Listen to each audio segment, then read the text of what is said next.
환영합니다. 알까부까 TV입니다. 자, 이번에 보실 단어 meteor입니다. 자, meteor. 어원적인 개념 보실까요? mete 어원적으로 change의 개념입니다. or은 thing의 개념이 될 테고요. 그렇죠? 그러니까 변하는 것, 바뀌는 것 이런 뜻의 말인데 어떤 의미일까요? 어원적인 개념은 하늘에서 떨어지면서 대기하고 마찰을 통해서 점점 작게 바뀌죠. 변하죠. 그러면서 대기 속에 떠다니고 있죠. 그렇죠? 그러한 돌멩이를 우리가 미티어라고 하죠. 그걸 뭐라고 그래요? 유성 이러죠. 그렇죠? 별똥별. 물론 이 미티어는 운석이란 말로 쓰여지기도 합니다. 운석이란 말로도 쓰여지기도 하는데 사실은 별은 아니잖아요. 그렇죠? 유성, 흐를 유자를 써가지고 유성이란 말로 쓰긴 하는데 이 유자가 흐를 유자거든요. 그렇죠?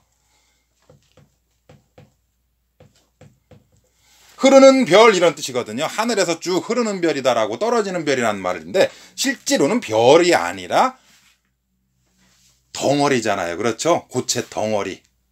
다른 별에서 떨어진 고체 덩어리인데 그것이 이제 하늘에서 대기와 마찰을 통해서 우리 눈에는 마치 반짝거리는 별처럼 보이니까 유성이다라고 이야기를 하는 것 뿐이죠. 별똥별이죠. 자, 그래서 미티어라고 하는 것은 변해가면서 떨어지는 그런 것, 유성, 별똥별, 운석이라는 의미로 사용되는데요. 자, 이 MET이라고 하는 어근은 여기 잠깐 보시면 바로 이전 타이틀에서 바로 됐던 얘기예요. 이전 강의를 들으신 분이라면 금방 이 단어들 떠올리실 거예요. META가 METE로 스펠링 변형이 일어났을 뿐이고요. 자, 바로 앞선 그 타이틀가 바로 뭐였어요? 이 단어였었죠? 메타볼리즘, 신진대사. 그렇죠? 바꾸어서 내던지는 것. 그렇죠?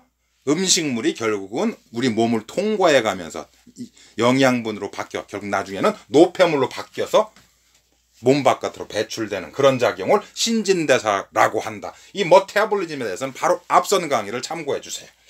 자, 두 번째 metaphor. 이 for는 carry의 개념이라고 그랬죠? 바꾸어서 나르는 것. A는 B이다. 뭐라고 그랬어요? 그렇죠. 은유라고 그랬죠.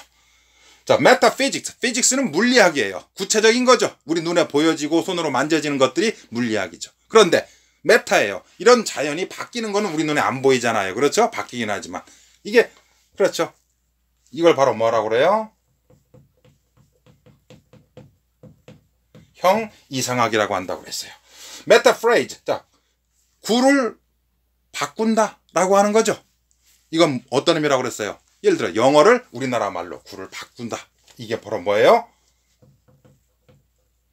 직역하다라는 의미라고 그랬잖아요. 그렇죠? 기억나시죠? 바로 전에 타이틀로 강의니까. 의역하다는 뭐라고 그랬어요, 그럼?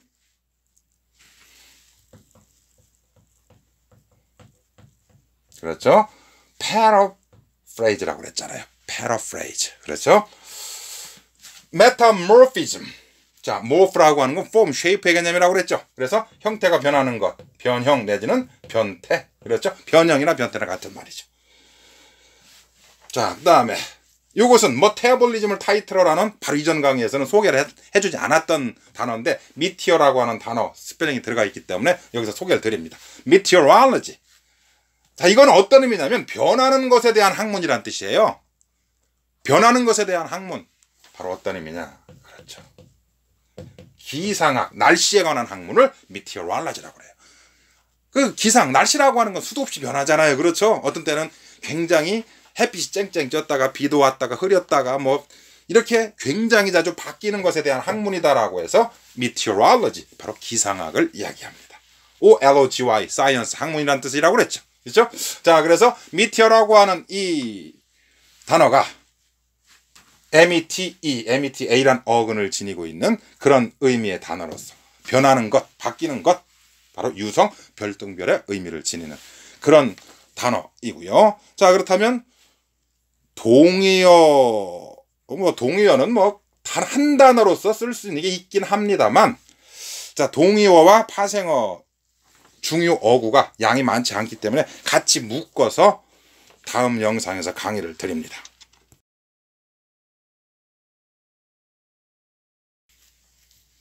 자, 미티어의 동의어, 파생어, 중요어가 한번 살펴보죠. 자, 그럼 동의어로 한 단어로 쓸 수 있는 것. 한 단어로 물론 쓸 수는 있는데, 여러분들 일단은 그런 생각을 해보셔야 돼요. 유성과 운석 같은 걸 지칭하는 거예요. 우리나라 말로. 그렇죠? 그런데 우리나라 말에 유성과 운석이 분명히 동일물이긴 한데 하늘에서 공기와 마찰을 통해서 불빛을 내뿜으면서 이렇게 떨어지고 있는 그런 상태는 별처럼 보이기 때문에 그거를 유성이다라고 하지. 아, 저기 운석이다 이렇게는 말 안 하죠. 그리고 완전히 그게 땅에 떨어져 가지고 땅에 딱 완전히 정지되어 있는 상태인 그 돌멩이를 보고 유성이다 이렇게 얘기 안 하죠. 운석이다 이렇게 얘기를 하죠. 자, 무슨 말인지 이해가 돼요? 유성과 운석은 동일물이지만 완전히 땅에 떨어져 정지되어 있는 상태를 이야기할 때는 운석, meteorite라고 얘기하는 거예요. 우리나라 말도 분명히 달리 쓰잖아요. 유성과 운석을. 그렇죠? 하늘에 떠 있을 때는 유성이라고 하고 그것은 영어로 meteor라고 얘기를 하면 되는 것이고요. 땅에 떨어져 있을 때는 meteorite라고 해서 운석이다라고 이야기를 하면 되는 거예요. 물론 meteor가 운석이라는 의미로 쓰여지기도 하긴 하지만 우리나라 말도 유성과 운석을 같은 물이 동일물이지만 구분해 쓰는 것처럼 영어도 구분해 쓰는 게 좋다는 얘기예요. 그래서 운석은 meteorite, 유성은 meteor로 이렇게 구분해서 써주시면 좋겠다는 얘기예요. 자, 그럼 유성, 별똥별 한 단어로 쓸 수 있는 말은 없고요. 말 그대로 구로 만들어 쓰죠. shooting stars. 그렇죠? shooting stars. 하늘에서 쏜다는 개념이에요. 이것이 또 슈팅 대신에 그대로 falling stars 이렇게 표현도 합니다. 밑줄이 여기까지 드릴까요? 그렇죠. shooting stars라고 표현하기도 하고요. falling stars라고 표현하기도 합니다. 그렇죠? 근데 한 단어로 meteor라는 말로 쓰는 것이고요. 자, 그럼 유성의 별똥별의 형용사 형태는 어떻게 쓰면 될까요?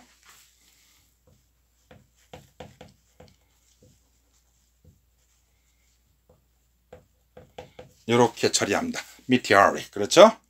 meteoric. 별똥별의, 유성의 이런 뜻이 됩니다. 자, 그러면 좀 전 얘기한 운석은 meteorite예요. 그럼 운석의라고 하는 형용사는 어떻게 쓰면 될까요? 물론 이것도 meteoric도 운석이라는 말로 될 수 있다고 했죠. 하지만 유성이라는 말로 쓸 때 meteor을 쓰시라고 그랬어요. 자, 그럼 운석의 그러면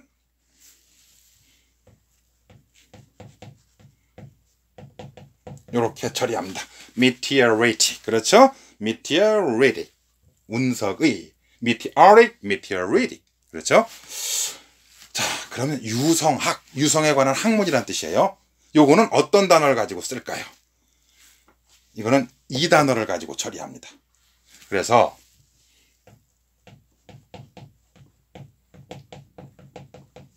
meteoritics. 그렇죠? ICS가 학문의 개념을 지닌다고 그랬죠? 그렇죠? meteoritics. 운석에 관한 학문. 이게 유성학이에요. 자, 가만히 생각해 보세요. 왜 meteor을 안 쓰고 meteorite라는 단어를 가지고 유성학을 쓸까요? 운석학이란 말이죠. 다른 말로 하면. 자, 하늘에 떠 있는 그 상태에 있는 이것은 우리가 직접 눈으로 보거나 손으로 만질 수는 눈으로 볼 수는 있을 때 손으로 만질 수가 없으니 연구가 안 되잖아요. 하지만 땅에 떨어져 있는 운석은 어때요? 과학자들이 만져볼 수가 있잖아요. 그렇죠? 뭔가 그거 가지고 조사를 할 수가 있고. 그러니까 그것에 관한 학문이라는 의미로서 운석이라는 단어 가지고 meteoritics라고 하는 말로 쓰게 되는 거예요. 이해되시죠? 그래서 유성과 운석 같은 동일물이지만 조금 이런 느낌 차이를 가진다는 거예요. 자, 그럼 하나만 더 봅시다. 유성우란 말 많이 써요. 우는 비우자예요. 유성이 마치 비처럼 막 쏟아지는 걸 이야기하거든요. 유성우 많이 쓰는 표현이에요. 자, 그럼 비라고 하는 rain이라고 하는 말을 쓴다고 해서 틀렸다라고는 볼 수 없는데요. 영어식 표현으로는 비란 말 대신에 다른 단어를 씁니다. 그래서 소개를 드리려고 하는 거예요. 일단은 유성이란 단어가 meteor죠. 근데 meteor rain이란 말보다는 얘네들은 이렇게 표현을 합니다. meteor shower라고 표현을 줘요. shower. 그렇죠? 우리나라 말로는 분명히 우가 비우자거든요. 이게. 그렇죠? 이게 유성우 그래서 비우자예요. 마치 비처럼 내린다라고 해서. 그런데 샤워라고 하는 말로 씁니다. 뭐 이해는 되시죠? rain이라고 쓰셔도 뭐 틀리는 말이라고 볼 수 없겠지만 얘네들이 네이티브 스피커들이 일반적으로 rain을 쓰지 않고 meteor, 샤워를 쓰니까 그네들이 쓰는 말이니까 따라갈 수밖에 없는 거고요. 그렇죠? 자, 그래서 meteor의 동요, 파생어, 중요, 어구에 대해서 간단하게 한번 살펴봤습니다. 자, meteor에 관한 얘기는 여기서 마칩니다.